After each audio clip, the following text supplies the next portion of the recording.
Welcome to Classes in Session Summer School with Doug Glanville, presented by UI Health. We know the enduring power of the written word. It creates a record, and when it comes to history, a way to frame the contribution of civilizations. But the written can still be erased, whether on paper or carved into rock. Our sports have a fascination with record keeping. It tells the story of our games, but also measures it. Yet most relevant are the rules that govern a sport, from the distance between home to first to the air pressure of a football. These written rules tell us how to play and how to officiate the game. But it's in the unwritten that often defines the culture and the social norms that become the spirit of what is passed down from generation to generation of players.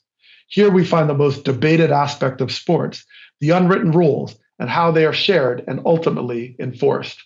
We discuss the unwritten rules with Gene Steratore, longtime NFL referee who is now a rules analyst for CBS Sports, and my marquee sports colleague, Ryan Dempster, who pitched for 16 years in the major leagues and a two-time All-Star. Let's get to class.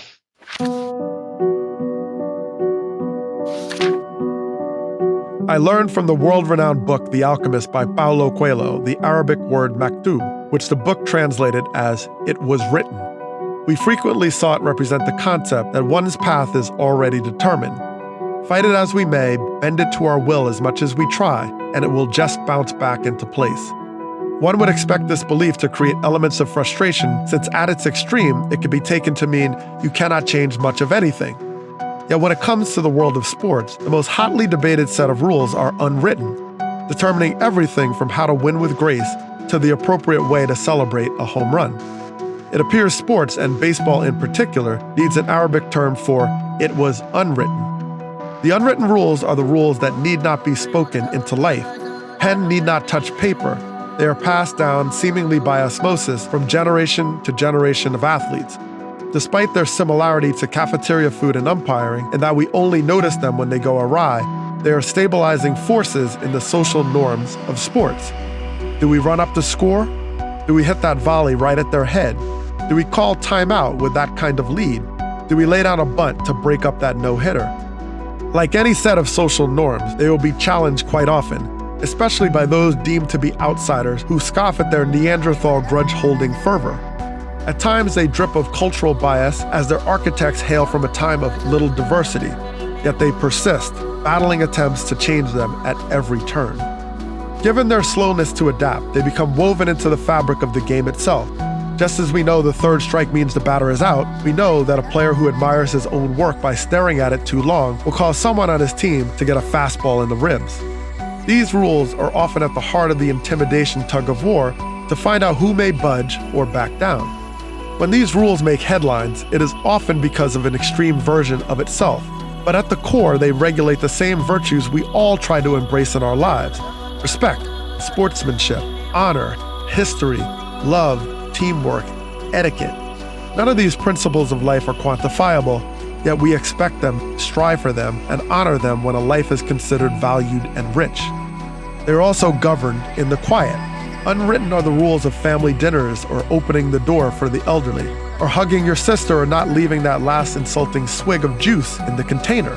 Our lives are shaped by the unwritten all of the time. In fact, the most important aspects of our lives are ethereal, clandestine, yet omnipresent. In a time when analytics have become a forceful driver in the real-time execution in-game and in life, we may know how much is in our bank accounts instantly, or our GPAs, or our batting averages out to 15 decimal places.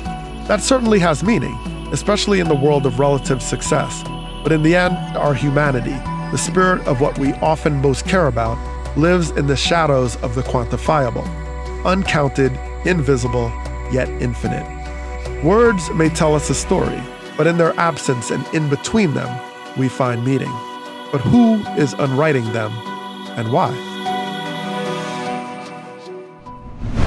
Well, very excited for our next guest, Gene Steratore, longtime NFL official, 15 years of experience in the league, and we welcome him in to discuss the unwritten rules of sports. So welcome, Gene. Thanks, Doug. It's great to be here. Well, no, Gene, now you're also serving currently as an official sort of expert, a consultant, an analyst around the world of officiating, as you share for CBS Sports. So I want to start at the heart of the issue, which is, of course, you're enforcing the rules as one aspect, but we're talking a lot about the unwritten rules and the rules that sort of govern these social norms. So how does that play into sort of the officiating component of how you work within sports? Well, I think when you officiate it, it's a very good practice and a good launching point for all officials, new officials, and then those that are very well established, to understand that the implementation of rules, there are many rules that are written in each game and each sport that need to be enforced in their literal sense. With that said, because of the subjectivity of, for instance, what's enough for holding? Do they hold every play? Yeah, they do restrict every play, but at what point does that level of restriction or that hold take place and then cross the bridge from becoming something that's okay for the game and then all of a sudden it's now an impactful restriction that then results in a penalty?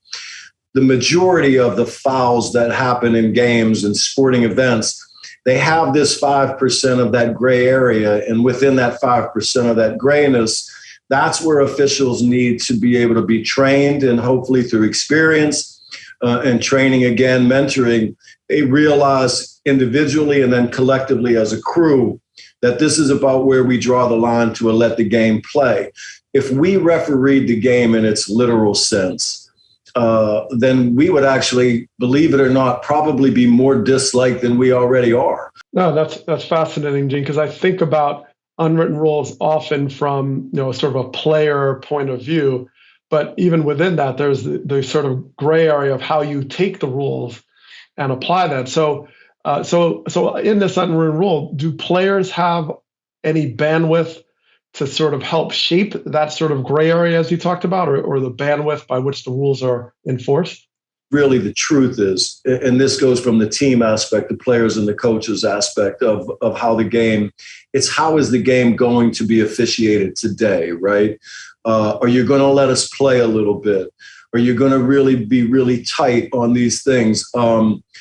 That's what coaches and players want, at least from what I found from my experience, is a consistency. If we're going to let a little hands happen in baseball, we're going to call a strike when you're painting that black outside part of the plate today, when I feel like it might just be off, but that's a strike today. If that's where we're going, let's stay there all day. It's more about, I believe, that the participants want consistency. But once you draw that line that, okay, this is going to be allowed at this level, but this is not, we can't deviate from that during that contest. The one thing about officiating in the third team is on the field courts is that we all are held to account on what's best for the game. Now, do you find the evolution of this process has accelerated? So I think about in baseball, you say, okay, well, now all of a sudden retaliation, it's coming, right? Someone's going to throw at somebody, or like you said, there's personalities involved. I mean, how much does that not only shape how you approach a given game, but also how quickly does that sort of spill over to the adjustments you have to make to officiate a game in accordance to not only the rules, but sort of where you're going as a sport? To be honest with you, Doug, I went after that before the game started. I wanted them to make them very cognizant that I was going to be in the proximity to navigate what I felt was best for this game today, allowing them to be human, imposing your will on your opponent without crossing over the line of degrading, demeaning things that now are not acceptable in life, nor are they acceptable on a playing surface, regardless of the intensity. There's a psyche that goes into that, right? I was a young kid when Bob Gibson threw a high and tight ball on somebody that wanted to turn quick on an outside pitch and felt like he could crowd the plate. And I would guarantee you that the next pitch was coming high and tight. It wasn't an intimidating factor in the sense that I was trying to harm you, but I was claiming my territory and my will on you as a baseball pitcher, potentially, or batter. In basketball, the same thing. So within each of these games that have multiple people, you also have the ability to navigate these individual situations that are occurring. We continue with Gene Steratore on how officials balance the written and unwritten rules of sports. Plus, Ryan Dempster shares his thoughts on baseball's code. Next on Classes in Session Summer School with Doug Glanville, presented by UI Health. Welcome back to Classes in Session Summer School with Doug Glanville, presented by UI Health, as we continue our discussion with Gene Steratore. I'm curious about a specific example of sort of the unwritten rules amongst the players kind of spilling onto the field. For example, you're officiating a game, a team's up by 45, and there's some understanding that you don't run up the score, whatever it may be. Has that ever come into play where they expected you to sort of work the officiating differently because some of the unwritten rules sort of on the player level has now spilled into the expectation of how you do your job? I would love to tell you that the answer would be yes, but in all honesty, as much as I was born and bred more under the Greek philosophy where you never embarrass your opponent to a place where it's not good for the game itself, and that accountability to what we all strive to do. I'm a fully honest person to tell you that if I were in a game where a team was up 30 and they were pressing, that hand check I may have let go when it was a 5-point game, I'm probably going to call that hand check. I would tell you humbly that I wouldn't want to take myself there to be able to be the judge and jury of what I think is best for the entire contest. I've been in many games where those things have happened. If you're in one of those games, especially if it's a home and home situation, you knew that you had the first matchup. Now, whoever's going to get the second matchup, I'm going to let them know by phone, and we're going to have a conversation about what they're about to go into maybe 4 weeks from now as a result of that, right? Now, I don't know that that would change the way they work the game and the essence of what is or isn't a foul, but I think it would give them a little bit of a foundation to know what they may be going into before this thing starts. Well, Gina, you touch on an interesting point because I am curious about an aspect of unwritten rules often talks about retaliation, like when you sort of get back at somebody. Now, you hope it's within the framework of the game, but of course, there's times, certainly from a baseball player standpoint, it's like, all right, be on the lookout because this guy had a beef like 3 weeks ago and he might throw at the guy. How often do you get ahead of that with your colleagues and say, hey, wait a minute, there's this beef going on. Let's be mindful of this. That's what the preparation is for the officiating team during the week up to or the night before, depending on what sport you're working. If you can talk to them a little before, let them know that you're aware of this rivalry within the game or within the teams. Don't do it in a detrimental, I'm looking to get you kind of attitude, but I'm aware of it. Very thrilled to be joined in class by Ryan Dempster, 16 years in the major leagues as a pitcher, and also two-time All-Star and full disclosure, fellow colleague at Marquee Sports Network. So welcome, Ryan. Thanks for having me in, Doug. Glad to be in session. All right. Well, the topic of today, we're talking a lot about the unwritten rules, and we hear a ton about this, especially in baseball, often criticizing them. So I just want to start at the baseline is when you hear the term unwritten rules, what are the first things you think about? I probably think about, rules that have been set in place by your teammates, the game around you, other teams, kind of the fraternity rather than any umpire or league rules that have been put in place. It's always just something that gets taught early on and you should know about. And that's the job of the veteran teammates to relay that to the younger players. Is there any particular unwritten rules that you sort of most support? And then conversely, what are the unwritten rules you kind of least support? Wow. Yeah. I think just the rules have changed so much. The way the game is played has changed so much. I used to say the unwritten rule of, styling home runs. Unless you had a whole bunch of them, you didn't really get that honor. Now you'll see guys with 3 home runs in their career and they're down 8-1 in the 9th inning and they hit a home run and they style it. That's just the way it goes. And so that used to be my unwritten rule I was in full support of. But, I think times have changed a little bit. And the other one too is I used to always be like, oh, how could you bunt, up 4, or how could you steal bases up, up 5 or 6? But as I got older, I realized that unless the other team calls over and says, listen, we're not going to try and come back, we're fine with where the score is, then there really shouldn't be any unwritten rules when it comes to that, because unless you're promising not to try and compete, then I got to continue to play the game. So Ryan, I'm going to give you a couple of things that I thought about as like unwritten rules and lessons that I learned, ask you what you think of it. So I'll put you in a scenario. You're on the mound and I'm in left field, and a guy hits a bomb like, way over the fence, breaks a couple windows, clearly a home run. And I don't run after the ball. I don't even turn. What's your take on that? And do you think that has changed over time if I literally don't move? Yeah, before I'd be like, oh man, really? Like, you're just, as a teammate, you're just compounding to my misery right there. Like, for example, I'm pitching in St. Louis in 1999, I believe it was, and Bruce Avon was my left fielder. And I gave up a moonshot to Mark McGwire. Like, this ball got hit so far. And Bruce went full numbers. Like, he turned, started sprinting to the wall, And afterwards, the inning was over, and I said, Bruce, where were you going on that? And he goes, damn, you like that? You thought I had a chance, but I had no chance to catch that. So instantly, as a teammate, he made me feel better. I was like, yeah, you got a shot. You don't have any shot on that, And so I think, like, but now it's like you see it all the time. Guys let a bomb and the outfielder's legs, his hands don't even move off his legs. So I appreciated you as an outfielder if you turned around and ran, even if the ball went 500 feet.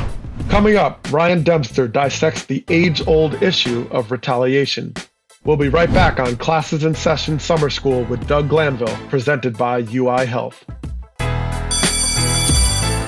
Welcome back to Classes in Session Summer School with Doug Glanville, presented by UI Health, as we continue with Ryan Dempster.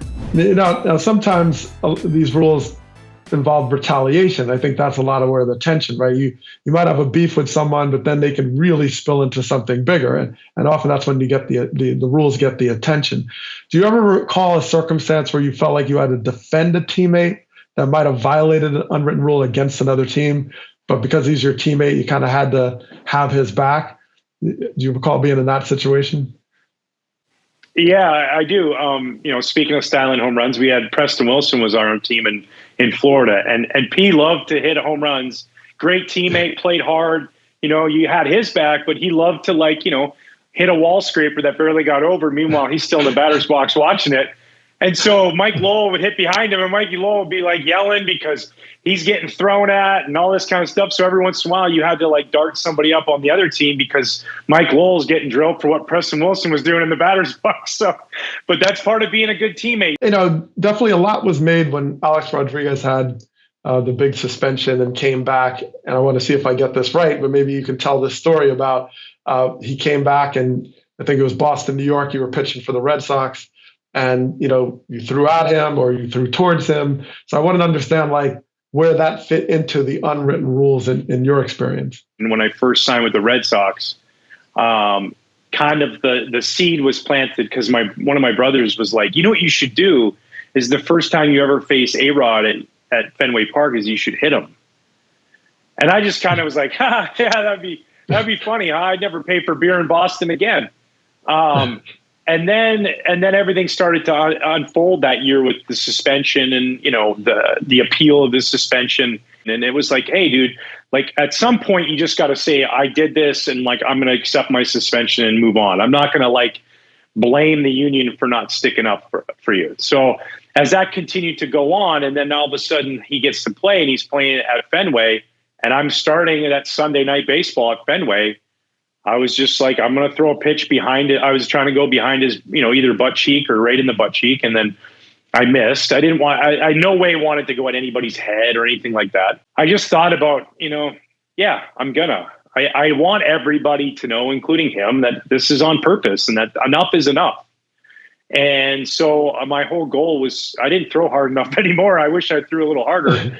I was like, he wears that elbow pad there. And so I was just like, I'm going to try and break that elbow pad. And unfortunately, my 90 miles an hour didn't do it. But it hit him there, and I got suspended for 5 games for hitting a suspended player. We won the World Series, and I got the best paid 5-day vacation I've ever had in my life. Yeah, and often, well, your teammates make such a big difference in terms of how you even are able to take these steps, like people having your back. I mean, I charged them out in AA way back, and I warned them that I was going to charge because I could kind of see it happening.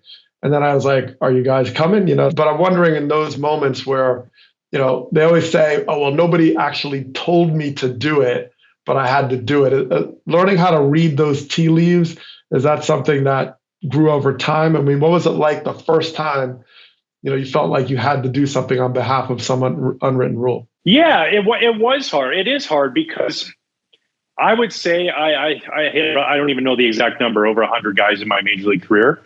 I only threw out a few on purpose, and only 1-2 times with like malicious. It's like it takes a while to evolve to understand all that and kind of navigate through that and emotions, right? Like that's another thing. We have this whole philosophy: let the kids play, let them play, have emotions on the field, do their bat flips, have all this excitement. Yay! I'm gonna just like show all this chest pump. I'm gonna do all these things. Understand that is totally 100% okay. That is fine. Understand that a guy 60 feet, 6 inches away from you also is entitled to emotions. And those emotions might be different than yours. They might be frustration. They might be regret. They might be anger, right? Like we can't be emotionally conscious, but only happy emotions. That's all we're allowed to show. Just show your happy emotions. Suppress all your negative ones. Understand that the guy out on the mound might have some negative emotions, and he might take those out on you or a teammate. And that's just what he's feeling. Doesn't mean he's a bad guy. It just means what he's feeling in that moment. It is clear that it would be a mistake to believe unwritten also means invisible, as if we need to place it under black light to see it. These rules are front and center to everything we hold dear. In sports, this means we use them as a guide for what to teach the next generation. After all, they already arrive knowing the written rules of the game. The unwritten rules make an attempt to provide meaning to the game, to determine how to play it as an exchange between opponents, rivals, and friends. They are driven by relationships. At its core, it is about respect, a word that is hard to define, but understood fully when one receives it. No dictionary or rule book could ever teach us that. I'm Doug Glanville. See you next time.